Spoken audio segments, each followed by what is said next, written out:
40 سال گزارے ہیں، تم میرے بچپن کے بھی گواہ ہو، میرے لڑکپن کے بھی گواہ ہو، میری جوانی کے بھی گواہ ہو۔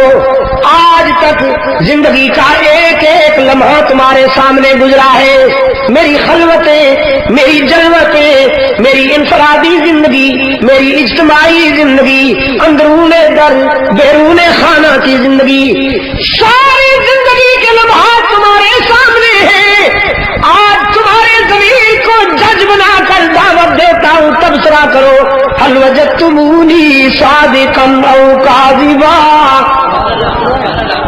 کیا پایا ہے تم نے مجھے زندگی کے 40 سالہ تناظر میں، 40 سالہ پس منظر میں؟ آج بتاؤ تم نے مجھے سچا پایا ہے یا